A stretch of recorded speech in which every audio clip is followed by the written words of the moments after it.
राम हरे हरे, हरे कृष्ण कृष्ण कृष्ण हरे हरे, हरे राम राम राम हरे हरे, हरे कृष्ण कृष्ण कृष्ण हरे हरे। पुंडलिक वरदा हरि विठ्ठल, श्री ज्ञानदेव तुकाराम, पंढरीनाथ भगवान की जय। माऊली ज्ञानेश्वर महाराज की जय। जगद्गुरु श्री संत तुकाराम महाराज की जय। शांति ब्रह्म श्री एकनाथ महाराज की जय। सद्गुरु सच्चिदानंद श्रीपाद भगवान की जय। सद्गुरु सच्चिदानंद रामदास भगवान की जय। अवधूत चिंतनम श्री गुरुदेव दत्त गोपाल कृष्ण भगवान की जय। सब संतन की जय। छत्रपति शिवाजी महाराज की जय। ब्रह्मानंदं परम सुखदं केवलं ज्ञानमूर्तिं, द्वन्द्वातीतं गगन सदृशं तत्त्वमस्यादिलक्ष्यम्, एकं नित्यं विमलमचलं सर्वधी साक्षिभूतं, भावातीतं त्रिगुणरहितं सद्गुरुं तं नमामि। नमामि सद्गुरुं शान्तं सच्चिदानन्दविग्रहम्, पूर्ण ब्रह्म परानंदम ईशमानंदी वल्लभम।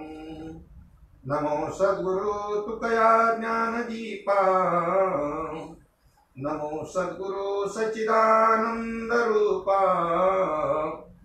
नमो सद्गुरु भक्त कल्याण मूर्ति, नमो सद्गुरु भास्करा पूर्ण कीर्ति।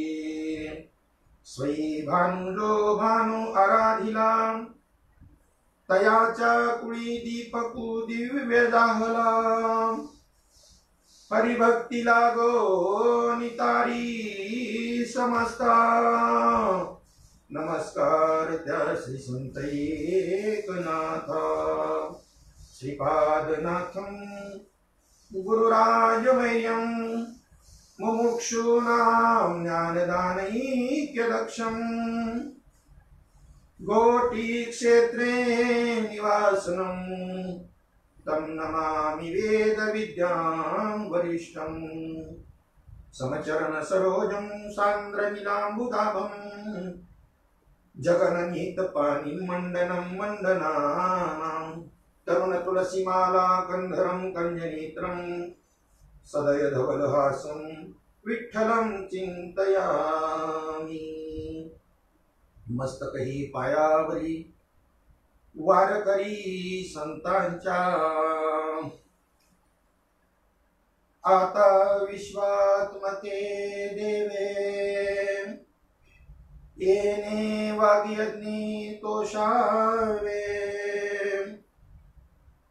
तोषो निमज द्यावे पसाय दान हे, जे खळांची व्यंकटी सांडो, तया सत्कर्मी रती वाढो, भूता परस्परे पडो, मैत्र जीवांचे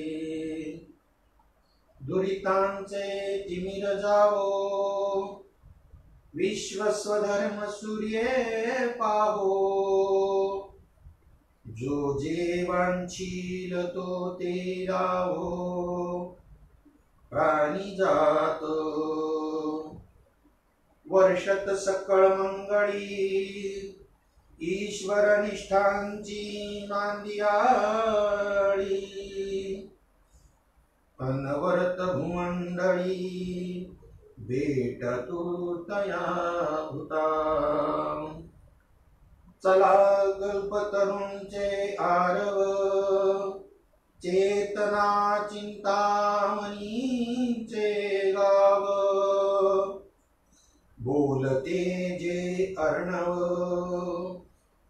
पियुषांचे, चंद्रमे जे अलांछन, मार्तंड जे तापहीन, ते सर्वाही सदा सज्जन, सोय रे होतो, किंबहुना सर्वसुखी पूर्णभोवनितिः लोकी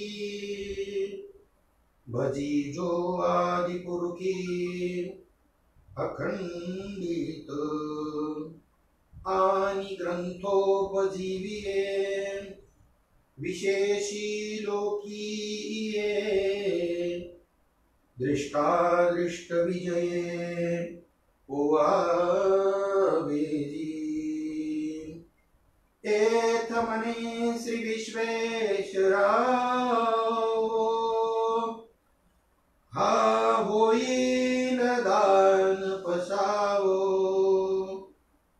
येणे वरे ज्ञान देवो सुखिया जागला येणे वरे ज्ञान देवो सुखिया जागला येणे वरे ज्ञान देवो सुखिया जागला। हरि ओम शांति शांति शांति। ज्ञानयोग वारकरी मंडळ घाटकोपर यांच्या माध्यमामधून 7 दिवसाच्या प्रवचन रूपी सेवेचा हा कार्यक्रम कोरोना या महामारीच्या निमित्तानं आणि संत श्रेष्ठ माऊली ज्ञानोबा यांच्या भावार्थ दीपिका ज्ञानेश्वरीमधील पसायदान या विषयावरती आपलं चिंतन चालू आहे, मनन चालू आहे। आजचा चिंतनाचा 3रा दिवस आहे।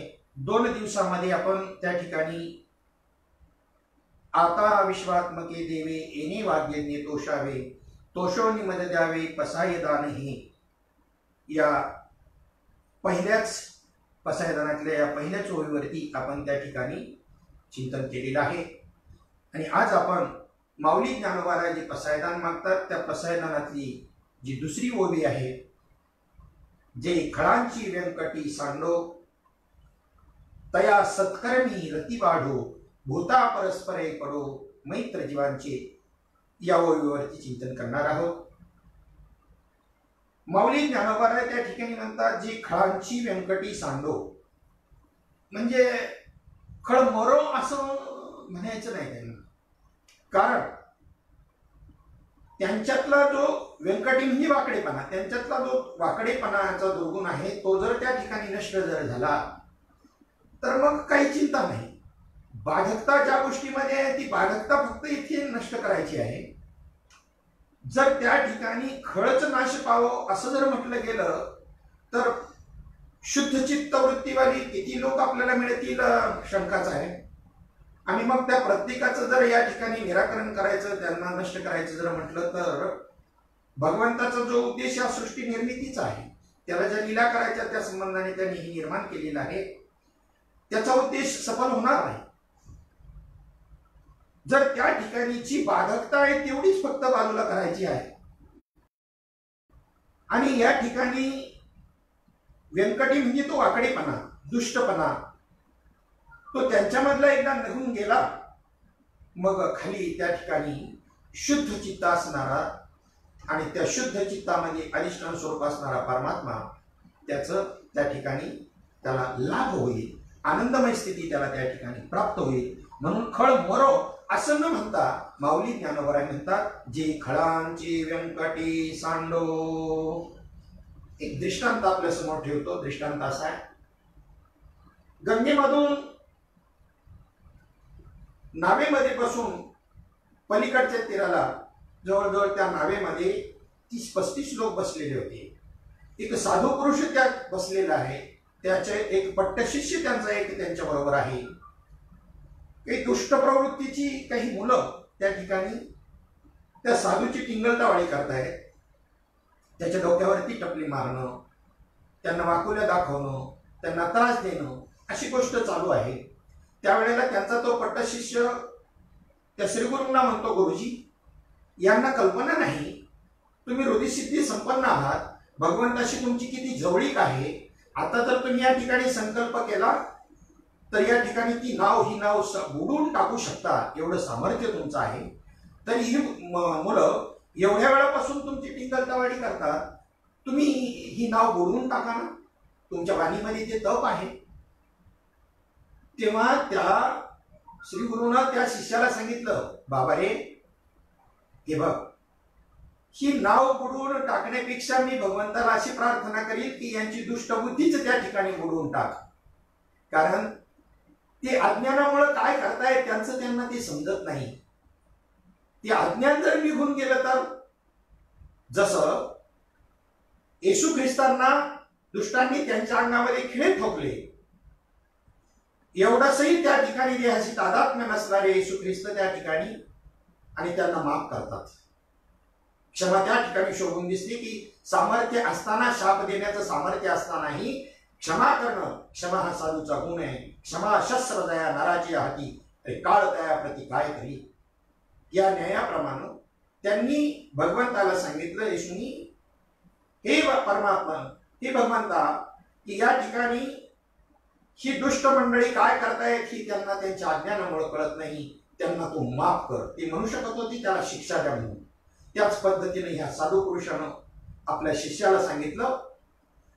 म्हणजेच त्यांच्यामधला जो वाकडीपणा आहे, जी व्यंकटी आहे, ती जावो, अशा प्रकारची इच्छा माऊली ज्ञानोबराय सुद्धा या ठिकाणी व्यक्त करतात. सच्चिदानंद श्रीपाद बाबा सांगायचे की जो तुमचा साप आहे, नाग आहे, विषारी सर्प जे आहे, त्या नागाच्या आतमध्ये तोंडामध्ये असणारा एकच विषारी दात आहे. तो विषारी दात फक्त बाधक आहे, बाकी सर्वांगाने तो नाग बाधक अजिबात नाही. गारुडी काय करतो, त्याच्यामधला तो विषारी दात काढून टाकतो आणि आपल्या गळ्यामध्ये वागून त्याच्यावरती पोट भरतो.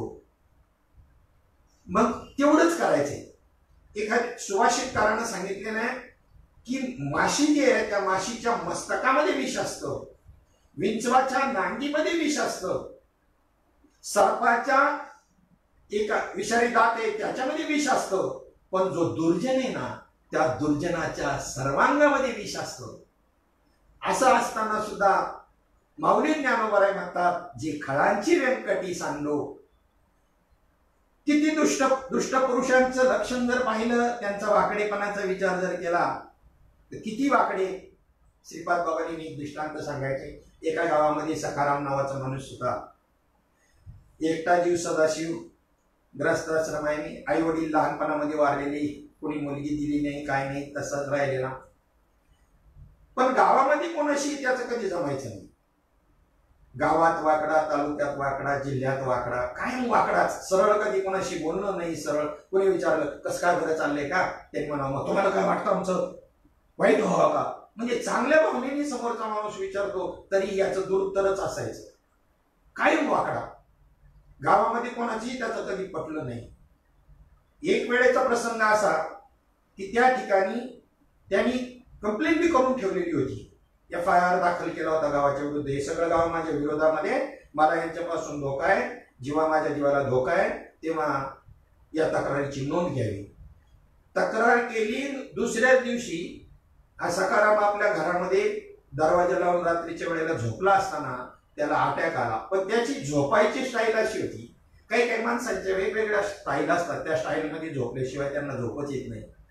काटकोनामध्ये भिंतीला पायावरती करायचे, तेव्हाच त्याला झोप लागायची. त्याच कंडिशन मध्ये ते आपण जे मेलं सखाराम, 2-3 दिवस कोणी सखारामाच्या घराकडे लक्ष दिलं नाही. गावातली माणसं त्याच्याकडे असं लक्ष देतच नव्हती, असा वाकडा असल्यामुळे. पण जेव्हा शेजाऱ्यांना घरातून दुर्गंधी येऊ लागली, त्यावेळेला 5 पंचांना बोलून त्यांनी दरवाजा उघडला, तर सखारामाचं कुंडलिक वरती झालेला. मग आता त्याला कोणी नाही. गावात मड तर पाटलाला कोड, पाटलाला सांगितलं, बाकी सगळं गाव जमा झालं. आणि आता त्याला त्याचा अंत्यविधी करायचा. त्या वेळेला निघाल्यानंतर काय केलं, त्याला आता आंघोळ घालायची. आंघोळ घालताना आणि त्या ठिकाणी जर पायाकडून असं दाबून धरलं की असा उठून बसायचा, येऊ का, इकडून दाबलं का तिकडून टंगण्याने हाणायचा. असं वाकड्या कंडिशन मध्येच आयुष्यभर वाकडेपणात गेलं. मेलं तरी वाकडा, कधी सरळ नाही. कसं तरी करून त्याला तटकेवरती बांधलं आणि बांधल्यानंतर व्यवस्थित बांधलं गेलं नाही. रस्त्याने जाताना गोरीबाबळीच्या झाडं होती स्मशानाकडे जाताना, आणि 5 जण पंचकर्मी 5 जण जे त्यांना घेऊन जाणार होते ते तर टाकूनच होते. मग त्यांना पत्ता सुद्धा लागणार नाही. वरच्यावर बोरीच्या झाडाला ते लटकलं आणि हे मोकळच त्या ठिकाणी घेऊन गेले. तिथं पाहतात तर आणि खाली उतरल्यानंतर ताटीवर पाहतात तर अरे सकारामने तर म्हणे इथे बी आपल्या हातावर तुरी दिली. पळपळ मागे पाहू कुठेतरी गेला. तर पाहिलं तिकडून परत येत होते ते हे त्या झाडाला असं आणि वरच्यावर टांगलं गेलेलं. मिठी पडली पंढरा एका झाडाच्या फांदीलाच ते अशी मिठी पडली होती. आणि त्याला काढत असताना तेवढ्यामध्ये पोलिसांची गाडी तिकडून आली. त्यांनी पाहिलं अरे अरे म्हणजे जिवंत माणसाला मारतात, पकडा पकडा. आणि ते सगळं गाव बांधून गेलं. म्हणजे जिंदगीमध्ये जिवंत असतानाही वाकडा आणि मेला तरी वाकडा, सगळं गाव बांधून गेलं. अशा वृत्तीची दुर्जन माणसं असतात. अशा पद्धतीची ही दुष्ट प्रवृत्तीची माणसं असतात. एक तर गावाच्या बाहेर बसलेलं होतं, गावाशी सगळ्यांशी वाकडं होतं. असंच या सकारामचाच भाऊ. आणि ते गावाच्या बाहेर बसलं होतं. एका सद्ग्रस्ताने विचारलं अरे बाबा संध्याकाळी 7ची वेळ आहे, या जंगलामधून इकडून हिंस्र प्राणी फिरतात, एखादा वाघ येईल आणि तुला खाईल. तो म्हणला तेवढ्या करता तर बसलोय. म्हणजे अहो काय आहे, हे सगळं गाव माझ्या विरोधात आहे. आणि एकदा वाघाने मला खाल्लं की त्याला माणसाच्या रक्ताची चटक लागणं मग या अख्ख्या गावाला खाईल. पण अशा मनोवृत्तीची हे दुष्ट मंडळी असतात. अरे तू मरणार आहे ना पहिला, नंतर गावाला खाल्लं जाईल हा भाग पुढचा, पण तू मरणार आहे ही सुद्धा जाणीव ज्यांच्या चित्तामध्ये नाही अशी ही दुष्टवृत्तीची माणसं असतात. मग त्यांच्यातला तो जो काही दुष्टपणा आहे ना, आता हे साप जे आहे, ह्या साप चंदनाला असे वेडे घालून बसलेले असतात. कशा करता? म्हणजे काही भक्तिमय त्यांचं अंतःकरण नाही, मग त्या चंदनाचा सुगंध घेण्याकरता बसलेत असं अजिबात नाही. त्यांच्या मध्ये असणारं जे विष आहे त्या विषाने त्यांच्या अंगाचा पूर्णपणे असा दाह होत असतो, आग होत असते. आणि ती आग कमी होण्याकरता, शांत होण्याकरता चंदनाच्या झाडाला वेष्टून ती बसलेली असतात. अशी बरीचशी मंडळी आहेत, संतांच्या संगतीमध्ये राहत असतात, परंतु त्या ठिकाणी त्यांच्यावर काही परिणाम होत नाही. वास्तविक संतांच्या विचाराचा प्रभाव, त्यांच्या सामर्थ्याचा प्रभाव पडायला पाहिजे, परंतु तरी सुद्धा हे आपल्या दुर्गुणासहित त्या ठिकाणी असे त्या साप जसे त्या चंदनाला वेष्टलेले असतात ना, त्या पद्धतीनं यांच्या संगतीनं राहत असतात. परंतु संतांच्या संगतीत राहून यांच्यावर परिणाम न व्हावा विचार करण्यासारखी गोष्ट आहे. म्हणजे अपवादात्मक का असे ना, परंतु ती अशा प्रकारची ही दुष्ट प्रवृत्तीच्या माणसांमध्ये परिवर्तन अतिशय अवघड अशा प्रकारची गोष्ट आहे. आणि ज्या वेळेला त्या ठिकाणी एक वेळची गोष्ट आहे की भगवान श्रीकृष्ण परमात्म्यानं दुर्योधनाला सांगितलं की या सभेमध्ये एक सज्जन माणूस या सभेमधून माझ्या समोर घेऊन ये. दुर्योधनाने पाहिलं, प्रत्येकाजवळ जाऊन पाहायचा आणि असं नाक मोरडायचा आणि देवाकडे गेला, भगवंता श्रीकृष्णा या सभेमध्ये एकही चांगला माणूस नाही. अरे बाबा दिसलच कसं तुला चांगला, जशी आपली दृष्टी तशी सृष्टी. त्यामुळे दुर्योधनाची वृत्ती ज्या पद्धतीची होती त्याच पद्धतीने त्याला ते संपूर्ण जगत, तिथे असणाऱ्या सभेमधले सगळे जे सदस्य बसलेले होते ते तसे दिसले.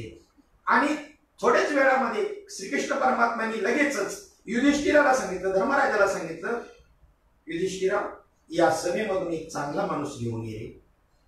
त्यावेळेला युधिष्ठिर त्या ठिकाणी सर्वांकडे नजर टाकतो आणि म्हणतो, भगवंता अरे कोणाला आणू, मी ज्याच्याकडे पाहतोय ते तत्स्वरूपच मला दिसतात, तुझ्यासारखेच दिसतात, चांगल्या अंतःकरणाचे दिसतात, शुद्ध चित्ताचे दिसतात, याच्यातला कोणता आणू?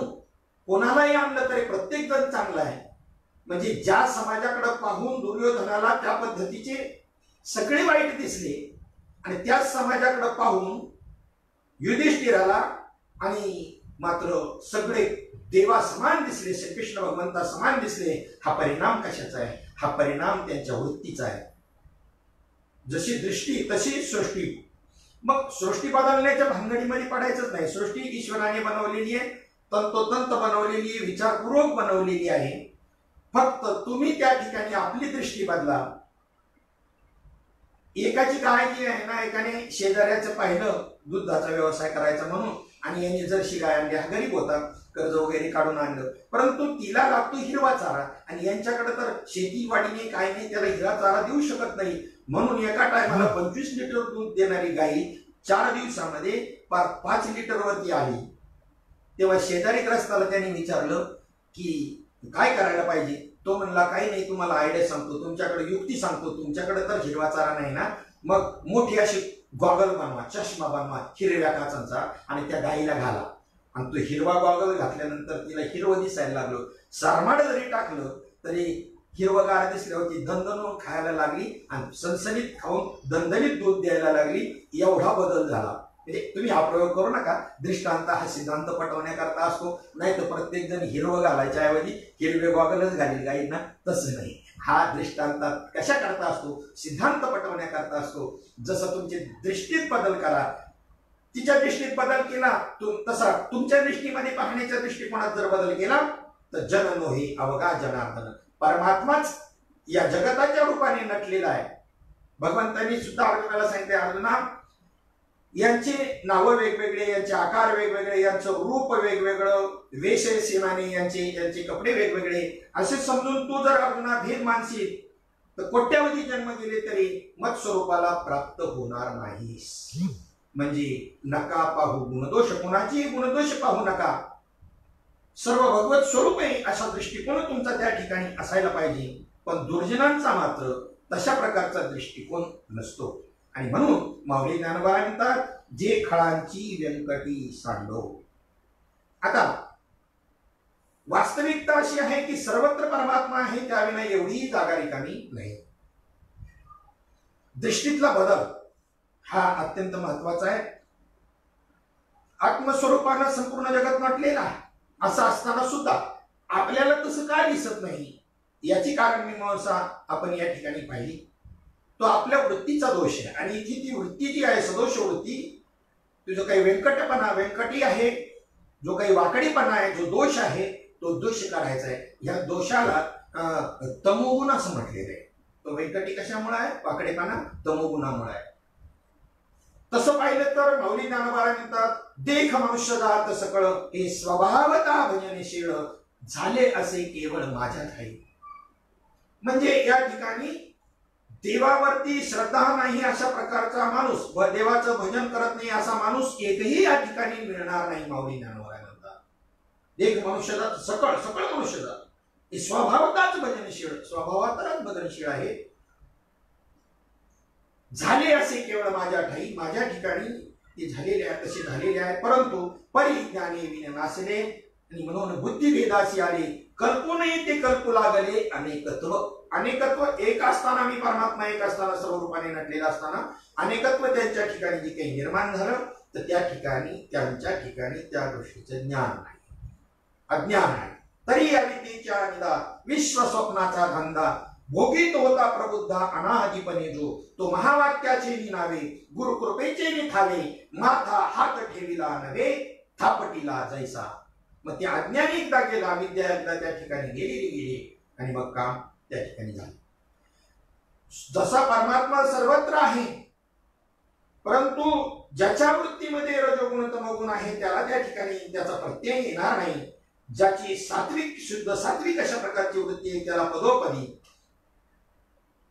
जेथे जातो तेथे तू माझा सांगाती, चालविसी हाती धरोनी या जेथे जातो तेथे तू माझा सांगाती. हा प्रत्यय आल्याशिवाय राहणार नाही. कोणाला? सत्वगुणी वृत्ती ज्याची आहे, सत्वगुण ज्याच्या वृत्तीत आहे, शुद्ध सत्वगुण ज्याच्या वृत्तीमध्ये आहे त्याचा अनुभव आहे. जसं सूर्याची प्रकाश किरण सर्वकाळ सर्वत्र आणि सर्वकाळ आहे, रात्री बी आहेत, दिवसात आहेतच आहे आणि सर्वत्र आहेत, सर्वत्र आहेत, सर्व काळ आहेत. म्हणूनच आज जो काही त्या ठिकाणी त्या सौर ऊर्जेचा जो शोध लागलेला आहे पाहतो तो याच दृष्टिकोनातून लागलेला आहे. आणि हा जर सूर्याचा प्रत्यक्ष प्रकाश आपल्याला त्या ठिकाणी उपयोगात आणायचा ना, तर एक असं भिंग आहे, ते भिंग असं जर धरलं आपण सूर्याच्या किरणांमध्ये असं, तर त्या ठिकाणी सूर्याची किरण ही समांतर आहे. दोन समांतर रेषा कधीच नाही, एकमेकाला कधीच मिळत नाहीत. आणि मला वाटतं म्हणूनच दोन बुवा, दोन आवा, दोन जावा, दोन पुत्री, दोन मंत्री यांचं कधी जमत नाही. त्याचं कारणच आहे समांतर दोन समांतर रेषा कधीच एकमेकाला मिळत नाहीत, ध्यानात घ्या. मग समांतर अशा प्रकारची ही सूर्यकिरण, परंतु त्यांचं वक्रीभवन करण्याचं काम हे भिंग करतं आणि एका पॉइंटला त्या ठिकाणी त्यांना आणलं की त्याच्यातली विशेष तीव्रतेनं त्या ठिकाणी उष्णता तयार होते आणि त्याच्या खाली मग गौरी जरी ठेवली तरी ती पेटली जाते. त्याच पद्धतीनं परमात्मा सर्वत्र आहे, पण तुमच्या वृत्तीमध्ये दोष आहे रजोगुण आणि तमोगुणाचा. तुमच्या वृत्तीमध्ये व्यंकटी आहे आणि म्हणून जे खळांची व्यंकटी सांगलो तिथे जर त्या ठिकाणी आणि तो दोष जर निवृत्त जर झाला तुमचं काम झालं.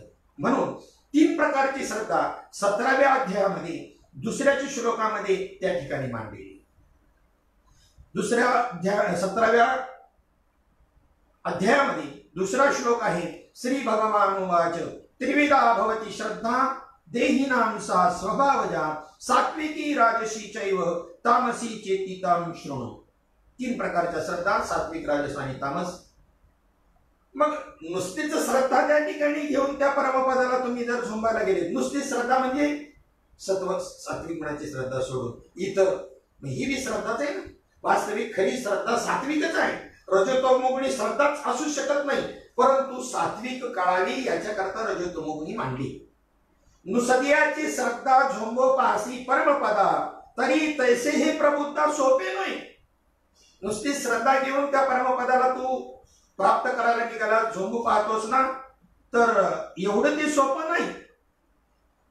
म्हणून ती म्हणतात श्रद्धा म्हणितली यासाठी पातीजो नाही किरीटी काय द्विजो अंत्यच्या गोष्टी अंत्यजो नाही. एखादा द्विज एखादा ब्राह्मण शुद्ध ब्रह्म जाणारा आणि जर शूद्राच्या संगतीमध्ये गेला तर शूद्राच्या वरती त्याचा परिणाम झाल्याशिवाय राहील का? शूद्राचा परिणाम त्या ब्राह्मणावर झाल्याशिवाय राहील का? निश्चितच संगतीचा परिणाम होईल. गंगोदक जरी झाले माऊली म्हणतात गंगेचं शुद्ध पवित्र असं प्रकारचं पाणी तरी मध्य भांडा आले आणि जे जर दारूच्या बाटलीमध्ये दारूच्या भांड्यामध्ये आलं ते घेऊ नये काही केले विचारी पा, तर ते कुणीही शून्याने सज्जनाने ते गंगोदक म्हणून सेवन करू नये, कारण त्याच्यावरती त्या मद्याच्या भांड्याच्या वासाचा परिणाम झाल्याशिवाय राहणार नाही. आणि म्हणून त्या ठिकाणी श्रद्धा जी आहे ह्या सात्विक श्रद्धेला त्या ठिकाणी अत्यंत मान. जगद्गुरु तुकोबारायांचे एक प्रमाण आहे संगतीच्या संबंधाने. ते म्हणतात की पहिलं प्रमाण एक असं आहे, ते असं आहे की हिराखे वेता अहिरणी वनमारिता जोघनी तोची मोल पावे खरा करणीचा होय चुरा तोची मोल पावे खरा. ओरिजिनल जो हिरा आहे त्याचा प्रकाश पडतो. 10x10च्या खोलीमध्ये चांगल्या प्रकारचा प्रकाश पडेल अशा त्या हिऱ्याचं खास ओरिजिनल जो असतो तो. आणि दुसरी गोष्ट त्याची तपासण्याची जी प्रक्रिया आहे ही एक लक्षण. आणि दुसरं म्हणजे ऐरणीवरती तो हिरा ठेवायचा आणि घराने त्याच्यावर घाव घालायचा. जर तो ओरिजिनल जर असेल तर त्या तो हिरा ऐरणीमध्ये किंवा त्या घनामध्ये घुसेल, परंतु त्या ठिकाणी त्याचे 2 तुकडे होणार नाही. एवढंच नाही तर जर सूत तसं धागा एखादा जो आहे तो जर आपण अग्नीमध्ये टाकला तो जळतो, पण तोच ह्या मोहऱ्याच्या म्हणजे हिऱ्याला गुंडाळला आणि अग्नीत जर तो हिरा जर टाकला तर त्याच्या संगतीने हिऱ्याच्या संगतीने तो धागा सुद्धा त्या ठिकाणी जळत नाही. आता पहा, हे झालं संगतीचं एक चांगलं उदाहरण. पण संगतीचं वाईट उदाहरण कुसंगती. तोच हिरा जर ढेकणाचं थोडंसं रक्त लागलं तुकोबाराय म्हणतात तर त्याचे 2 तुकडे होतात. ढेकणाच्या संगे हिरा तो भंगला साधू तो नाडला कुसंगे तैसा. सामान्य सांगितलं एक साधू पुरुष जरी असला तरी तो त्या ठिकाणी आणि या दुष्टांच्या खळांच्या संगतीमध्ये नडला जातो. पहा, हा प्रयोग केलाय प्रयोगशाळेमध्ये. ढेकणाचं रक्त लावून जर तसं जर सिद्ध झालं नसतं, आजच अश्रद्धा असणारी बरीचशी सुशिक्षित मंडळी काय म्हटले असते, हे काय त्या तुकोबारायांचं ऐकता, काय ऐकता त्यांचं, ते काय खरं आहे काय? परंतु हा प्रयोग तुम्ही आजही केला तरी तुमच्या लक्षामध्ये येईल तुकोबारायांचं वाङ्मय आहे. राम सेतू दुभंग होय लेकिन तो काय सेतू अभंग. परीक्षण केलेलं आहे, अनुभवलेलं आहे, जसे तर तसं कसोटीला उतरलेलं आहे आणि तेच त्यांच्या मुखामधून बाहेर पडलेलं आहे. आणि म्हणून चांगल्या संगतीनं तो जो धागा आहे तो धागा सुद्धा हिऱ्याच्या संगतीत जळत नाही. वाईट संगतीने त्या हिऱ्याची सुद्धा 2 तुकडे होतात ढेकणाच्या रक्तानं. ह्या संगतीचा परिणाम आहे. म्हणून गंगोदक जरी झाले तरी मध्य भांडा आले, ते घेऊ नये काही केले विचारी पाक. तैसे श्रद्धेचे दळवाडे अंगे किर चोखडे, परी प्राणियांच्या पुढे विभागे जे. म्हणजे मूळ श्रद्धा त्या ठिकाणी जरी प्रत्येकाची सात्विक जरी असली तरी त्या ठिकाणी संगतीनं त्यांच्यामध्ये परिणाम होऊन ती त्या ठिकाणी रजोगुणी आणि तमोगुणी अशा प्रकारची बनते. नाही आपण सांप्रदायिक चाल म्हणतो ना ज्याला, सिनेमाच्या चाली कीर्तनामध्ये का म्हणायच्या नाही, आज मुद्दाम उल्लेख करून सांगतो. सगळे सांप्रदायिक मंडळीने बारकाईने लक्ष द्या, जे कोणी त्या पद्धतीने घेत असतील तर. अरे तुम्हाला शुद्ध सत्ववृत्तीकडे जायची, वाटचाल करायची, सत्वगुणाकडे वाटचाल करायची आहे, आणि तुम्ही त्या पद्धतीची चाल उचलल्यानंतर म्हणल्यानंतर गोड वाटते, खूप चांगलं वाटतंय, परंतु तुमच्या वृत्तीमध्ये रजोगुणाचा पगडा बसत जाणार आहे परमार्थ करून सुद्धा. आणि म्हणून त्या पद्धतीच्या चाली संप्रदायामध्ये वर्ज्य आहे. कोणत्याही प्रकारची सिनेमाच्या चाली वर्ज्य आहेत. सांप्रदायिक चाली तुम्ही त्याच्यामध्ये काही वाटचालीमध्ये सुद्धा त्या चालीने दमून जाता नाही भाऊ. जर सांप्रदायिक चाली जर तुम्ही घेतल्या, नित्यनियमाच्या भजनामध्ये तीर्थावळी, समाधीचे अभंग, बाळक्रीडा, पत्रिकेचे अभंग म्हणत जावेळेला वारकरी सांप्रदायिक चाली लावत चालतो, सत्वगुण वाढवतात त्या, आणि त्याच्यामुळे तुम्हाला बिलकुल दमल्यासारखं वाटत नाही. ध्यानात ठेवा. कारण झोपेचा संबंध रजोगुणाशी आहे आणि जो श्रमाचा संबंध आहे तो रजोगुणा तमोगुणाशी आहे, आणि तुमची वृत्ती सत्ववृत्ती असल्यामुळे तुम्हाला तो शीन जाणवत नाही. हे सत्व का म्हणे, ते सत्वाचे सामर्थ्य आणि करावा परमार्थ अहर्निशी. अहर्निशी परमार्थ रात्रंदिवस करायचा आहे. तुम्हाला सत्वगुण वाढवावा लागेल, अखंडतेकडे वाटचाल करायची आहे, सदा या पदाकडे वाटचाल करायची आहे ना. शुद्ध सत्वगुण, सत्वगुण, शुद्ध सत्वगुण, ह्याच्याशिवाय पर्याय नाही. सत्वगुणाचा मी पुढे बालीकरण केलेलं आहे. जरी अहर्निश परमार्थ करण्याकरता सत्वगुणाची आवश्यकता आहे तरी त्या ठिकाणी एक युक्तीने जावं लागल, अन्यथा नाही. तसं जर पाहिलं तर रजोगुणी तमोगुणी माणसांना त्या ठिकाणी परमार्थ लवकर कळतो, ते क्रियाशील असतात, आणि त्या ठिकाणी ती क्रिया फक्त त्याचा विषय बदलायचा आहे, आणि त्या क्रियेमुळे ते चांगल्या प्रकारचे कार्यकर्ते पुढे होतात सत्वगुणी होऊन. परंतु जर सत्वगुणी माणसांना भगवंताचं प्रेम, भगवंताची भक्ती, भगवंताचं ज्ञान याच्याबद्दलचं मार्गदर्शन करायला गेलं, साधनेचं, अनुभवाचं मार्गदर्शन, अनुभवसिद्ध परमार्थाचं, तर त्यांना ते पटत नाही. त्याचं कारण त्यांच्या ठिकाणी या सत्वगुणाचं आवरण वृत्तीवर एवढं फिट झालेलं असतं की ते आपण करतो तेच बरोबर आहे असं त्यांना वाटतं. ध्यानात ठेवा. एखादा माशी जी आहे एखादी, ती घाणेरड्या पदार्थावर बसेल, चांगल्या मिठाईवरती बसेल, पण इंगावर कधीच बसणार नाही. मग त्या ठिकाणी जो सत्वगुण आहे, संत महात्मे काय करतात, या रजो तमोगुणी व्यक्तींना भगवंताच्या नामाचं मार्गदर्शन, बोध देऊन ते डायरेक्ट त्यांना शुद्ध सत्वगुणी अवस्थेमध्ये नेतात. शुद्ध सत्वगुण अवस्था सत्वाकडे सुद्धा नाही, आणि शुद्ध सत्वगुणाची ती अवस्था आहे, ती अवस्था म्हणजे ती गवळणीची अवस्था आहे. जास्त सात्विक भाव निर्माण होऊन शुद्ध सत्वगुणाची भक्तीची अवस्था निर्माण होते. दंत धावनाचा मुखा माझे हात, वाद्ये वाजती नाही ते जन्मात, करी श्रवण श्रीकृष्ण वेणुदित, स्वामी तो कयाचा पूर्वी मनोरथ.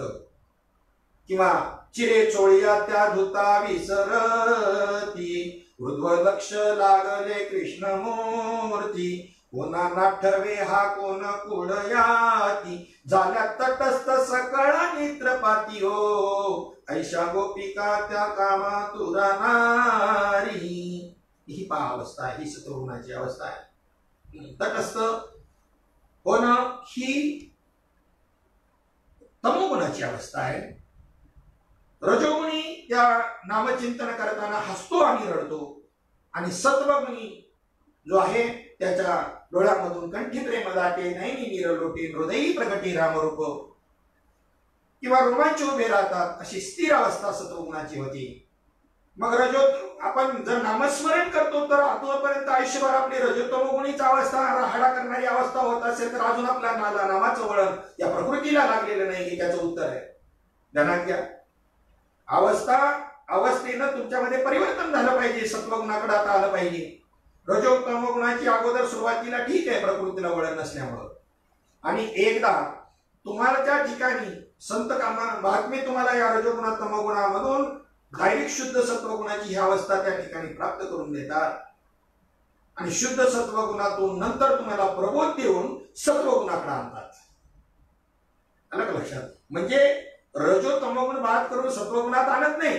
जरी त्या ठिकाणी का तर सत्वगुणाला त्याला सुद्धा जसं ती माशी जर आता पहा एखाद्या गोळा निगाडी गुळ आहे, चिकट्या गुळ आहे, त्याच्यावरती ती माशी जर बसली तर अरे तिला मरणच आहे ना. माऊली ज्ञानोबाराय म्हणतात त्या ठिकाणी ती मरून जाईल ना चिकटून. तसं सत्वगुणावरती वृत्ती ज्याची कोणत्याही प्रकारचं बोध नाही साधूचा आणि इतर सात्विक साधन करून बाह्य साधन करून जो सत्वगुणामध्ये स्थिरावलेला आहे त्याला हा विषय भगवत प्रेमाचा भक्तीचा ज्ञानाचा हा कळणारच नाही, पटणारच नाही. अनुभव सिद्ध वृत्तीकडे त्याची वाटचाल कधीच जाणार नाही. म्हणून संत मंडळी रजोतम गुणामधून काढून शुद्ध सत्वगुणात घेतात आणि मग प्रबोध देऊन सत्वगुणाकडे आणतात. आपण या सात्विक अवस्थेचं महत्व, सत्वगुणाचं महत्व आता त्या ठिकाणी लक्षामध्ये घ्या आणि त्या दृष्टिकोनातून भगवंताचा ज्या बोध या संत मंडळींनी आपल्याला दिलाय, श्रीपाद बाबा, रामदास बाबा, नारायण बाबा, माने बाबा यांनी याचा बारीक नीट विचार करा. आणि म्हणून तैसे श्रद्धेचे दळवाडे अंगे किर चोखडे परी प्राणियांच्या पडे विभागीजे. सत्रांची मूळ श्रद्धा जी आहे ही एकच आहे, परंतु त्याच्यामध्ये हा रजोगुण आणि तमोगुण याच्यामुळे त्यांची श्रद्धा बिघडलेली आहे. म्हणून प्राणियाच्या पैकी पडली श्रद्धा अवलोकी ते होय गुणासारखी तीही यया. तशी त्याचे गुण त्रिगुणासार असं जे सांगितले सत्व रज आणि तम प्रकाराचे तीन तुका म्हणी केले जन किंवा रजतम सत्व आहे ज्यांच्या अंगी याची गुणी जग वाया गेले. अशा प्रकारचे त्या ठिकाणी म्हणून प्राणियांच्या पैकी पडली श्रद्धा अवलोकी ते होय गुणासारखी तीही यया. त्यानुसार तो त्याची वृत्ती बनत जाते. विपाये वाढे सत्वशुद्ध तेव्हा ज्ञानाशी करी साध. जर सत्वगुण जर शुद्ध सत्वगुण वाढला तर त्याला ज्ञानाकडे प्रवृत्ती होते आणि त्याच्या अनुसंधानावर तो सतत राहतो, त्याला साध घालतो ज्ञानाला. तो परी एका दोघे दोघे ओकद ए राहती सत्वाचे न्यांग लगे ते श्रद्धा मोक्ष पळा रिघे तव रजतम उगे कापा राहती. मग ज्या वेळेला सत्वगुणाच्या माध्यमामधून ती श्रद्धा निर्माण होते आणि मोक्षरूपी फळ त्या ठिकाणी प्राप्त करायला वृत्ती निघते, त्यावेळेला थोडासा ह्या रजतमो गुण जे आहे ही काही गप्प बसणार आहेत का? सहज असं गिराईक त्या ठिकाणी जाऊन देतील का? परमार्थ मार्गाला लागून देतील का? नाही. मग ते त्या ठिकाणी त्यांना त्रास देण्याचा प्रयत्न आणि त्या परमात्मा मार्गातून बाजूला काढण्याचा प्रयत्न आणि ह्या रजतमो गुणी वृत्ती करत असतात. परंतु सद्गुरूची कृपा त्या ठिकाणी समर्थ आहे, ती तुम्हाला त्या ठिकाणी काढून नेते. सत्वगुण शुद्ध सत्वगुण या दोनच गुणामध्ये आणि मग त्यांचं संपूर्ण जीवन त्या ठिकाणी चालतं. जीवनमुक्त स्थितीला ते प्राप्त होतात. मग आपलं उरलेलं प्रारब्ध कोणत्याही प्रकारचं जसं असेल तसं कशाही प्रकारचं असेल ते त्या ठिकाणी त्याच्याकडे चित्त सुद्धा देत नाही आणि भगवंताच्या भक्तीचा आनंद सुख सोहळा भक्ती मार्ग ती अवलंबन करत असतात. म्हणून या ठिकाणी मूलतः प्रत्येक जण शुद्ध सात्विक स्वरूपाचा वृत्ती असणारा, परंतु कशामुळं अनादी संसार मालेच्या ठाई नित्य विषय भोगले पाही ते ठसावले चित्ताच्या ठाई वारंवार देही सेविता. आणि म्हणून रजोतम गुणाची प्रवृत्ती त्याच्यामध्ये निर्माण झाली आणि त्यामुळं या प्रकारचा जो वाकडेपणा आहे तो वाकडेपणा जी व्यंकटी आहे ती व्यंकटी त्यांच्या ठिकाणी निर्माण होते आणि म्हणून ती जावी अशा प्रकारचं पसायदान माऊली ज्ञानोबाराय मागतात. जे खळांची व्यंकटी सांडो, जे खळ आहेत त्यांच्यातला हा वाकडेपणा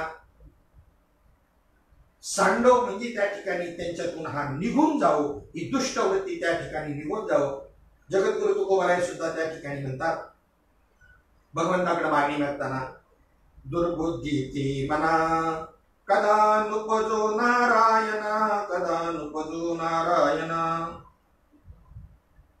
माझ्या अंतःकरणामध्ये दुर्बुद्धी निर्माण होऊ देऊ नकोस, म्हणजे अशी दुष्ट प्रवृत्ती निर्माण होऊ देऊ नको, असं जगद्गुरु तुकोबाराय म्हणतात. सर्व संत मंडळी अशा प्रकारचं मागणं त्या ठिकाणी करतात.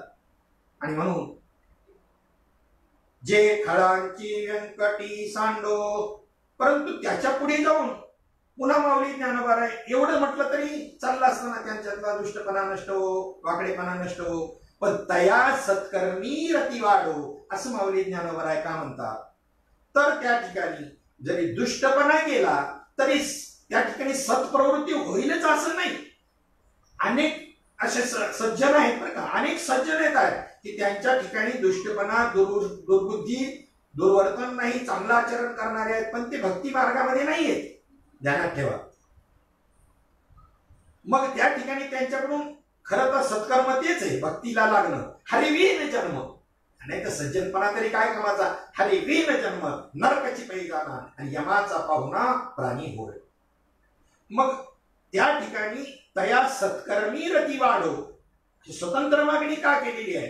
कारण दुष्ट प्रवृत्ती जरी नष्ट झाली तर तिने आपलं पडून राहील, करणार नाही काही. सत्कर्म करीनच असं नाही, दुष्टकर्म त्या ठिकाणी नाही करणार, पण सत्कर्म करीनच असं नाही, नुसता पडून राहील. म्हणजे पडून राहील ते ठाई या पद्धतीत नाही बरं का. म्हणजे त्या ठिकाणी आळस त्याच्यामध्ये प्रवेश करेल. मग आळस आला की आला रजोगुणाचा भाग पुन्हा वाढेल, म्हणजे त्याची सुटका त्याच्यामधून होणारच नाही.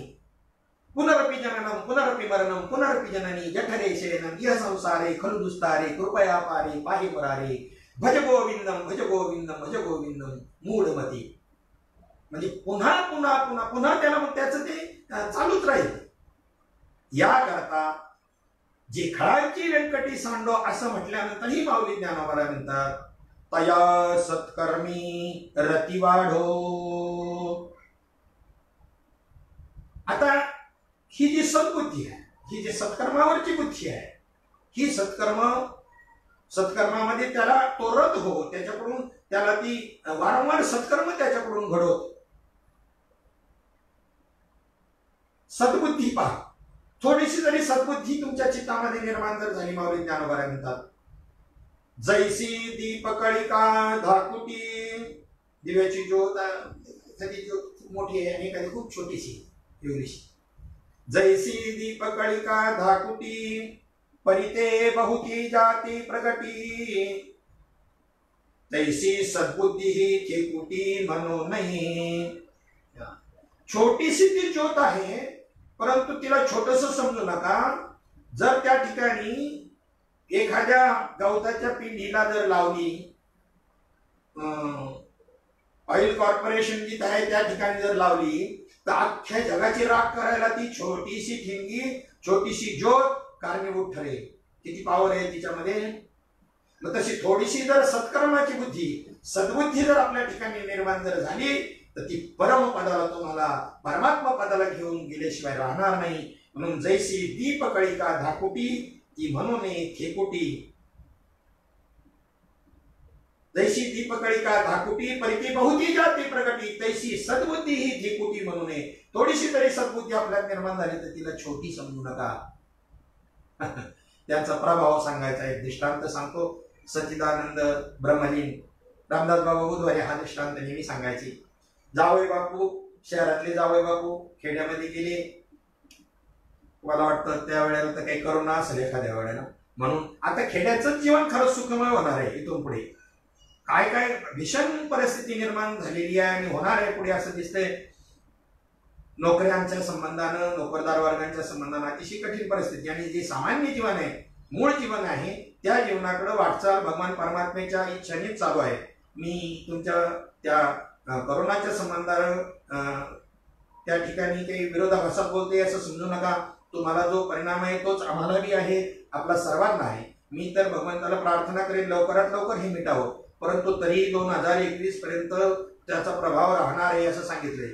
वातावरणामध्ये सर्व गोष्टींचे प्रभाव हे कायमस्वरूपी असतात, परंतु आपण रोगप्रतिकारक शक्ती आणि आपलं वागणं हे त्याचा प्रभाव कमी करायला कारणीभूत ठरत असतं. म्हणून सोशल डिस्टन्सिंग अतिशय महत्वाचा मुद्दा आहे. जगातले सगळे व्यवहार त्या दृष्टीने चालवण्याचा प्रयत्न कोण कोण किती करते याच्यावर प्रत्येकाचं जीवनमान आता अवलंबून राहणार आहे. आपलं संरक्षण आपल्याला स्वतःलाच करावं लागणार आहे. आणि म्हणून पहिलं जे निसर्गमय जीवन होतं, आज किती शुद्ध झालेलं आहे निसर्ग विचार जर केला तर. गंगा पहा, सर्व नद्या पहा.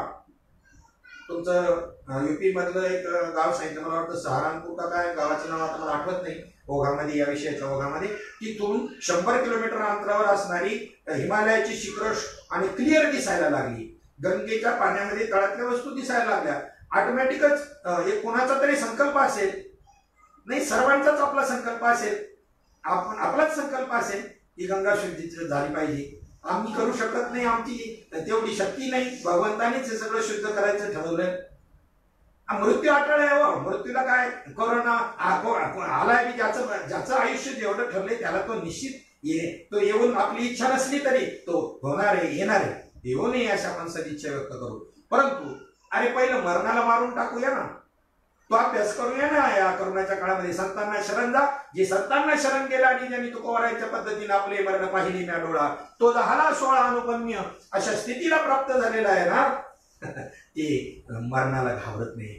त्याच्यामधूनच मग मी तर म्हणेन असं सांप्रदायिक ज्ञान ज्यांना प्राप्त झालं त्याच्यामधूनच क्रांतिकारक निर्माण होतात, त्याच्यामधूनच संत महात्मे निर्माण होतात, त्याच्यामधून ज्ञानोबा तुकोबाराय निर्माण होतात, त्याच्यामधूनच छत्रपती शिवाजी महाराज संभाजी महाराज निर्माण होतील. संपूर्ण अंगाची खाल काढली गेली, कातडी काढली गेली, तरी सुद्धा मी माझा धर्म सोडणार नाही. ज्या धर्मवीर संभाजी महाराजांनी हे सांगितलं, आधी क्रांती अंतःकरणामध्ये पेटावी लागती. ती शुद्ध चित्त असेल, ज्याच्या ठिकाणी लोभ नाही, स्वार्थ नाही, तोच फक्त तसा होऊ शकतो. आणि देशावर ज्या ज्या वेळेला पारतंत्र्याच्या संबंधाने आणि असा घाला घातला गेलेला आहे परकीय शक्तीनं, त्यावेळेला या परमार्थ मार्गामध्ये ज्यांच्यामध्ये हे संस्कार आहेत त्यांनीच देशभक्त म्हणून पुढे आलेले आहेत. हे लक्षामध्ये असू द्या. आपला विषय चालला होता तैसी सद्बुद्धी ही ठेकुटी म्हणू नये. वाईट कृत्य करणं बंद झालं, पण चांगली घडतीलच असं नाही. म्हणून माऊली ज्ञानोबारायांनी म्हणतात तया सत्कर्मी रती वाढो. ठीक आहे, सत्कर्मामध्ये त्यांना रती प्राप्त हो, त्यांची खळांची व्यंकटी सांडो. आणि पुढे म्हणतात भूता परस्परे पडो मैत्र जीवांचे. या भूत मात्रामध्ये त्या ठिकाणी एकमेकाबद्दल प्रेम निर्माण हो, एकमेकाबद्दल मैत्री निर्माण हो. खरी मैत्री, खरं प्रेम. आजचं जे काही आपण मित्राच्या संबंधाने वेडे झालेलो आहोत, प्रत्येकाचे मित्र आहेत, भरपूर फॉलोअर्स आहेत, त्याला आम्ही मित्र समजतो. परंतु त्याच्यामध्ये किती टक्के मित्र हे खास मित्र असतील तुमचे, यातून तुम्ही तपासलं नाही. तुमच्यावर कोणता प्रसंग आला नाही, नुसत्या तुमच्या त्या ठिकाणी व्हॉट्सअप आणि फेसबुकवरून गप्पा मारायचे म्हणून मित्रता दाखवायला काय टाइम लागतो? लाईक करायला किती 1 सेकंदाचं काम, फॉरवर्ड करायला, लाईक करायला, ह्या सगळ्या गोष्टी करायला. त्याच्यावरून तुम्ही जर समजत असाल हा माझा खूप श्रेष्ठ परमप्रिय मित्र आहे, फसाल बरं. पट्ट शिष्य 84 सिद्ध जे होते ना चांगदेवाचे, हे सगळे शिष्य. आणि त्या गुरुमीमध्ये अंकारामध्ये हा चांगदेव असताना मुक्ताईने सांगितलं उद्या पहिल्यांदा त्याला मोकळा करायचा होता. अभिमान त्याचा हा योगाचा तर सामर्थ्याचा केलाच होता, मेलेली प्रेत उठून, परंतु त्याचा हा अभिमान त्यांना घालवायचा होता. शिष्याच्या संबंधीची प्रीती होती. जे गुरुपदाचं अंकार धरत असतील त्यांनी लक्षात घ्या. अरे गुरु भी ऐसा चाहिए जैसा जंगल का शेर, ना किसी से प्यार और ना किसी से होईल. कोणावर प्यार प्रेम करता, आणि प्रेम केलं तर एक दिवस तुम्ही त्याचं काय करणार आहे? मत्सर बी करणार आहे. आणि मत्सर करतो तो प्रेम, ह्या दोन्हीचा असा ते काय सापेक्षता झाली. जो मूलभूत गाभा आहे तो प्रेम जे आहे ते निस्वार्थी अशा प्रकारचं प्रेम आहे. मित्र केला महाबळी परी कामाने अंतकाळी. अंतकाळच्या वेळेला मग हे जे मित्र आहेत ना, त्याच्यात ना मुक्ताईने सांगितलं उद्या आपल्याला एक बळी द्यायचा आहे, नरबळी. या सिद्धांतमधला तुमच्या शिष्यांमधला कोणतरी एक जणाला त्या ठिकाणी सांगा म्हणे. चांगदेवाला गर्व होता, कोणी पण म्हणले हे स्वीकारी लावा, पण रात्रीच पळून गेले. पहाटे बळी द्यायचा ना एक सुद्धा थांबला नाही. मग आता तुम्ही आपलं तपासून पहा कसं काय आहे. म्हणून खरी मैत्री काय आहे हे नीट लक्षात घ्या. खरं प्रेम काय आहे, आपण ज्याला लव म्हणतो ते लव, त्याची खूप छोटी आपण व्याख्या केलेली आहे. ज्यांचं प्रेम लैला मजनू असं अशा प्ररांधा, तो त्या ठिकाणी ह्याचं प्रेम हे उच्च कोटीचं प्रेम होतं, कोणत्याही प्रकारचा स्वार्थ त्यात नव्हता. अशा प्रकारचं जर प्रेम असेल ना तर ते प्रेम म्हणजे भक्तीमध्ये मोडेल. मग तुमचं सांसारिक जरी असेल तरी हो, कोणता त्याला ऑप्शनच नाही ना, स्वार्थच नाही ना कोणता, निस्वार्थी प्रेम. मग त्याला भक्ती असं म्हणायला काय हरकत नाही. कोणत्याही प्रकारची अपेक्षा ज्याच्यामध्ये नाही, ते खरं प्रेम आहे. आम्ही जे लव म्हणतो ते काय काय अपेक्षा आणि मग किती दिवसामध्ये ते मोडतो, विचार करण्यासारखी गोष्ट आहे. ती मैत्री काहीही उपयोगाची नाही. एका विषयाच्या संबंधी विषयी माणसं, अनेक विषयी माणसं, विषय शब्द स्पर्श रूप रसगंध कोणत्याही प्रकारचा एखादा पंचविषयातल्या एखाद्या विषयाच्या संबंधाने विषयी झालेली माणसं एकत्रित येणं म्हणजे काय प्रेम आहे काय? आणि म्हणजे काय मित्रता आहे काय? नाही नाही. परमात्म संबंधात, संतांच्या बोधांच्या संबंधात, सत्कर्माच्या संबंधात कोणत्याही प्रकारची त्यातही निरपेक्षता ठेवून जे जे एकत्र येत असतील ती खरी मैत्री आहे. 12व्या अध्यायामध्ये भक्ताची लक्षणं सांगताना भगवंत सांगतात, अनपेक्ष शुचिर्दक्ष उदासीनो गतव्यथा सर्वारंभ परित्यागी यो मद्भक्त समे प्रिय. कोणत्याच प्रकारची अपेक्षा नाही, अनपेक्ष. भक्ती करतात भक्ती, संत सेवे करतात सेवा. आता आम्ही बी परमार्थ मार्गाला लागतो. आता नवीन वर्ग तर त्या ठिकाणी कशामुळे या संप्रदायाकडे ओढला गेलेला आहे सांगू का? त्यांना कोणीतरी सांगितलंय. अनुभव ते काही चुकीचं नाही सांगितलेलं. त्यांना काय सांगितलं गेलेलं आहे? या संप्रदायामध्ये आनंद संप्रदायात गेलं, तिथला जर बोध घेतला तर 5-6 महिन्यामध्ये तो कीर्तन प्रवचन करायला लागतो. त्याच्यामुळे इकडे लाईन लागली सगळी. कारण इथे आम्ही ऐकून आहोत, क्षेत्र तीर्थ क्षेत्राच्या ठिकाणी 5-5 वर्ष शास्त्राचं अध्ययन केल्यानंतर कलागुण संपन्नता शिकून मग कुठे कीर्तनाला सुरुवात करता येते. आणि इथं जर एवढं फास्टली आहे तर म्हणून उद्देश येणाराचा बहुतांशी, बरं का सर्वांचाच नाही पण बहुतांशी हा उद्देश आहे की जे लवकर कीर्तनकार प्रवचनकार बनता येतो. अरे बाबा भगवंताच्या भक्ती करता एकत्र यायचा असेल तो उद्देश धारण करून घ्या. कीर्तन प्रवचन काय गुणाचा विषय, ज्ञानाच्या संबंधातून जर कीर्तन प्रवचन आलं तर मग मात्र बरोबर आहे. पण नुसतं गुणाच्या संबंधातून इथे श्रीपाद बाबा सांगायचे गुणीजन भरपूर आहेत, ज्ञानी कुणीच नाही. गुण आणि ज्ञान दोन वेगवेगळे विषय आहेत ज्ञानामध्ये. गुणीजन भरपूर आहे, कलावंत भरपूर आहे, संत कमी. कलावंत नका हो, संत व्हा. संत होण्याकरता या संप्रदायामध्ये आणि मग तो आनंद भक्तीचा लुटा. हा उद्देशच ठेवू नका. तुम्ही संपूर्ण आपल्या भारत देशामधून दुसऱ्या देशाबरोबर क्रिकेटच्या संघाबरोबर अगर इतर संघ व्हॉलीबॉलचे असेल फुटबॉलचे असेल, आता क्रिकेटच्या बद्दल मी बोलतोय, 11 प्लेयर प्रत्यक्ष खेळण्याकरता फक्त घेतले जातात. अख्ख्या देशामध्ये किती क्रिकेट खेळणारे 101 आहे, चांगले चांगले रेकॉर्ड करणारे आहे. असं सगळं असताना सुद्धा एवढ्यातून आपला नंबर कधी लागायचा असं म्हणून तुम्ही खेळच खेळायचा नाही का? आपला नंबर लागेल किंवा न लागेल पण खेळाचा आनंद आम्हाला लुटता येणार आहे ना. आणि जो आजही किती वशिलेबाजी कुठे चालली असली, कलियुगाचं हे जरी जीवन असलं तरी पण एक ध्यानात ठेवा, रणजीमध्ये जर खोऱ्याने धावा तुम्ही काढल्या तर त्या कमिटीला निश्चित विचार करावा लागेल. याला 15 मध्ये घ्या, 11 मध्ये खेळवा निश्चित. आजही आत्मविश्वासाने मी सांगतो, तुम्ही फक्त भगवंताची भक्ती करण्याच्या योग्य व्हा, लायक व्हा, सर्वांग सुंदर व्हा, परिपूर्ण व्हा. भगवंतच एक तुमचा विषय होऊ द्या. मग बाकीचं काही हा जो काही अवांतर गोष्टी आहेत ना, त्या अवांतर गोष्टी ऑटोमॅटिक होती. एक साखर कारखाना जो आपण म्हणतो, त्या साखर कारखान्याचं मुख्य उत्पादन काय आहे? साखर कारखान्याचं मुख्य उत्पादन आहे साखर, म्हणून तर त्याला साखर कारखाना नाव आहे. पण फक्त साखरच पिकते निघते का तिथून येते का? नाही नाही नाही, त्याच्यामधून अजूनही काही गोष्टी आहेत. साखर जशी आहे तसा गुळ बी, त्याच्यामध्ये गुळ बी होतो. त्याच्यानंतर त्याच्या त्या ज्या चोयट्या आहेत त्या ऊसाच्या, त्याच्यापासून कागद बी बनतो. त्याच्यानंतर तुमची दारू बी बनते. मग दारू कारखाना, कागद कारखाना असं नाव का नाही? साखर कारखानाच का? तर मुख्य उत्पादन जे आहे ती साखर आहे आणि हे उप उत्पादन आहे, बाय प्रॉडक्ट याला म्हणतात. हे मिळणारच आहे. आणि भुक्ती मुक्ती फुकासाठी कोणी तयाकडे न पाय रे. भुक्ती म्हणतो बरं का, भोग. मुक्ती म्हणजे मोक्ष, भक्ती नाही म्हणत. आपण हरिपाठातलं चुकीच्या पद्धतीनं प्रमाण म्हणत असतो बरेचशा मी वारकरी मंडळी.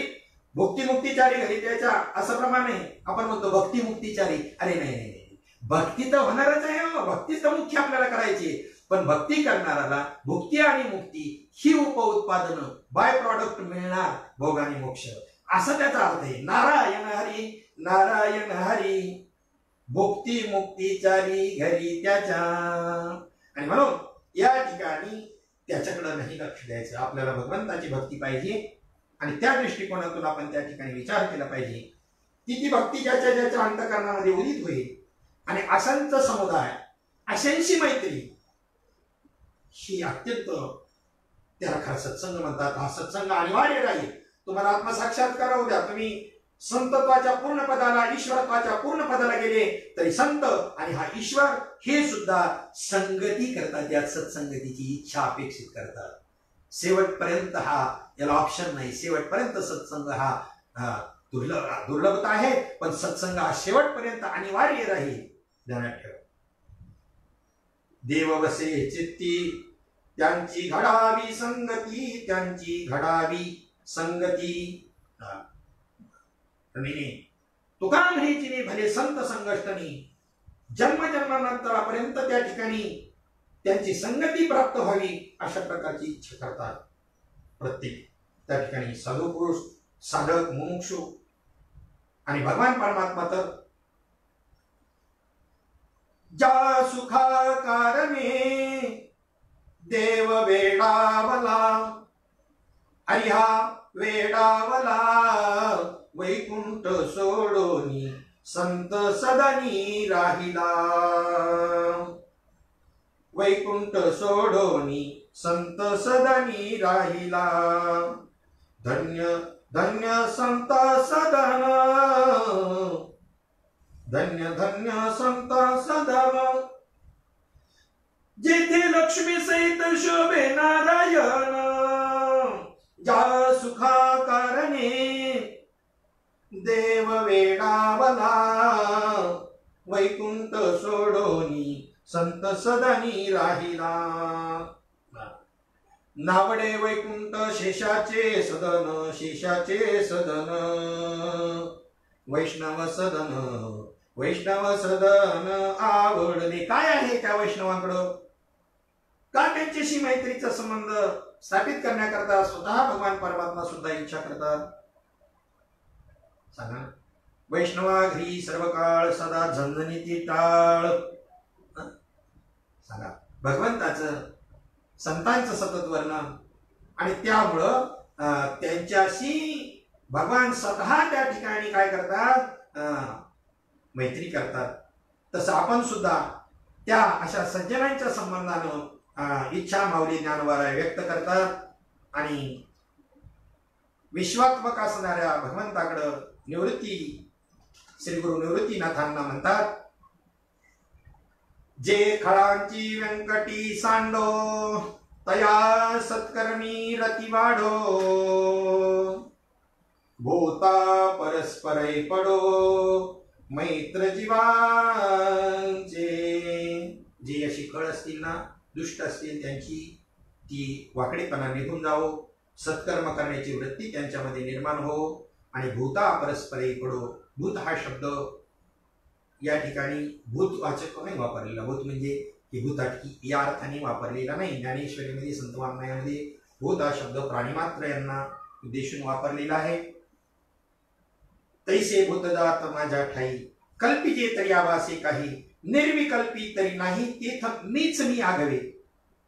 म्हणजे हा भूत शब्द प्राणीमात्र यांना उद्देशून वापरलेला आहे. म्हणून भूता परस्परे पडो, काही कोणी जडो असं मी म्हणतात. वास्तविक पडो हा मूळ शब्द त्याच्यामध्ये आहे.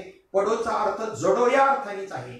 भूता परस्परे पडो, मैत्र जीवांचे. ह्या जीवामध्ये अशा प्रकारचं मैत्री, कोणत्या जीवांमध्ये? ज्यांची त्या ठिकाणी दुष्टबुद्धी नष्ट झाली, सत्कर्मामध्ये ज्यांची आवडी निर्माण झाली, अशा या भूतामध्ये परस्परां, ह्या भूतांमध्ये, या प्राणीमात्रामध्ये परस्पर अशा प्रकारची मैत्री घडो, असं मागणं या ठिकाणी माऊली ज्ञानोबा त्या ठिकाणी मागतात. जे खळांची व्यंकटी सांडो, तया सत्कर्मी रती वाढो, भूता परस्परे पडो, मैत्र जीवांचे. पसायदानामधल्या 9 ओव्या ज्या आहेत त्याच्यातल्या या दुसऱ्या ओव्यावरती आपण आज चिंतन करण्याचा प्रयत्न केलेला आहे. आणि उद्या त्या ठिकाणी आपण दुरितांचे तिमिर जावो, विश्व स्वधर्म सूर्ये पाहो, जो जे वांछील तो ते लाहो प्राणीजात, या ओव्यावरती आपण चिंतन करण्याचा प्रयत्न करणार आहोत. जे जे कोणी फेसबुक लाईव्ह मध्ये त्या सत्संगाचा लाभ घेत असतील त्या सर्वांना साष्टांग प्रणिपात. अनेक ज्येष्ठ मंडळी, वारकरी संप्रदायातली मंडळी, आनंद संप्रदाय याच्यातली असणारे अधिकारी बंधू भगिनी मंडळी या ठिकाणी हा सत्संगाचा लाभ घेत असतील त्या सर्वांना साष्टांग प्रणिपात. आणि ही सेवा माऊली ज्ञानवराय, जगद्गुरु संत तुकाराम महाराज, शांतीब्रह्म एकनाथ महाराज, भक्तीचे स्पेशालिस्ट नामदेवराय, गुरुविष्ण निळोबाराय, पंचसूत्री वारकरी संप्रदायातली यांच्या चरणी, पांडुरंगाच्या चरणी माझे सद्गुरू, तुम्हा आपले सर्वांचे सद्गुरू सच्चिदानंद श्रीपाद बाबा, रामदास बाबा, नारायण बाबा, मानी बाबा या सर्वांच्या चरणी सेवा समर्पित करून सेवेला पूर्ण विराम देऊया. पुंडलिक वरदा हरी विठ्ठल श्री ज्ञानदेव तुकाराम, माऊली ज्ञानेश्वर महाराज की जय, जगद्गुरु संत तुकाराम महाराज की जय, शांती ब्रह्म श्री एकनाथ महाराज की जय, सद्गुरुनाथ भगवान की जय. विठ्ठल विठ्ठल विठ्ठल विठ्ठल विठ्ठल. पुंडलिक वरदा हरी विठ्ठल श्री ज्ञानदेव तुकाराम, माऊली ज्ञानेश्वर महाराज की जय, जगद्गुरु संत तुकाराम महाराज की जय, शांती ब्रह्म एकनाथ महाराज की जय, सद्गुरु सच्चिदानंद श्रीपाद भगवान की जय, सच्चिदानंद रामदास भगवान की जय. अवधूत चिंतनम श्री गुरुदेव दत्त गोपाल कृष्ण भगवान की जय, शिव संतन की जय, छत्रपति शिवाजी महाराज की जय.